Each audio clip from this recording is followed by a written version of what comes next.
शादी होने पर लड़की अपना शरीर तो साथ ले जाती है मगर रूह मायके में ही अपने कमरे की अलमारी में छोड़ जाती है, सोचकर कि ये तो मेरा घर है। पग फेरे पर आती है तो सब कुछ पहले जैसा होता है। वही घर, वही आंगन, वही सीढ़ियां और वही अलमारी और उसका कमरा, सब कुछ वैसा ही। अलमारी में बैठी रूह को तसल्ली देती है, देख तू है ना मजे में। माँ बाबा के पास भाई के प्यार से बंधी और बहन के दुलार में इस कमरे में आराम फरमाती हुई दूसरी बार मायके आती है। हर कोई दुलारता है।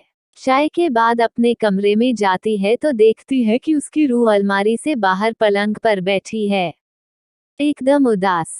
पूछने पर रूह कहती है कि अलमारी के सब कपड़े अब उसके नहीं रहे, माने दे दे इधर उधर। बाली बूंदों से लेकर चप्पल जूतियां छोटी बहन ले ली। सूखे काजल और खत्म होने को आई गुलाबी सुर्खी को माँ ने कचरे में डाल दिया। बचे तुम्हारे सर्टिफिकेट, वो एक पन्नी में डालकर रख दिए गए कि अब इनका यहाँ क्या काम। जब तुम आओगी तो दे देंगे तुम्हें ताकि ले जाओ इन्हें ससुराल।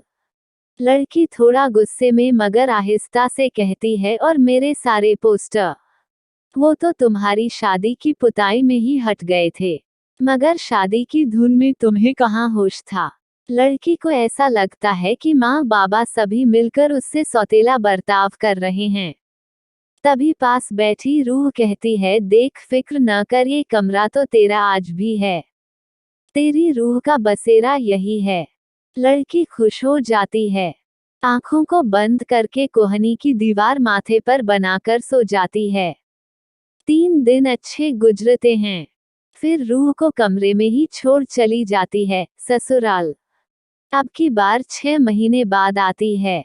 8 घंटे देर से आई ट्रेन ने लड़की के लिए मायके के सफर को लंबा कर दिया होता है। घर पहुंचते ही माँ से चाय के लिए कहती है। सामान उठाए अपने कमरे में जा रही होती है, तभी माँ कहती है, गुड़िया यही छोटे कमरे में रख ले। लड़की तुरंत कहती है, क्यों माँ? वो भैया की पढ़ाई होती है इसलिए उसे ऊपर तेरे ही कमरे में शिफ्ट कर दिया, आराम से पढ़ लेगा। लड़की वहीं सीढ़ियों पर खड़ी धक्का रह जाती है। फौरन ऊपर दौड़ती हुई जाती है अपनी रूह को तलाशने, तो देखती है कि रुआसी आंखें लिए रूह कमरे की दहलीज पर बैठी उसका इंतजार कर रही होती है।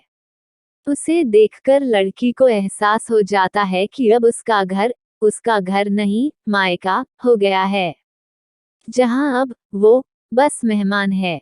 उसके एहसास को वक्त ने इस घर से मिटा डाला है। हताश लड़की अपने बैग और स्ट्रोलर को पलंग और दीवार के बीच के हिस्से में फिट कर लेती है और 3 दिन कभी इस कमरे तो कभी उस कमरे में सोकर गुजार देती है। शादी के 1 साल से पहले ही लड़की का मेरे घर का भ्रम टूट जाता है। उसे समझ आ जाता है कि लड़कियों के कोई घर नहीं होते। जाते वक्त बैग के कोने में ही रख ले जाती है अपनी रूह को। अब लड़की ससुराल में रहती है और 2 से 3 साल में ही मायके आती है। दोस्तों माफ करिएगा, आगे की कहानी नहीं लिख पा रही हूँ, यही विराम देती हूँ क्योंकि मेरे आंसू अब रोके रुक नहीं रहे।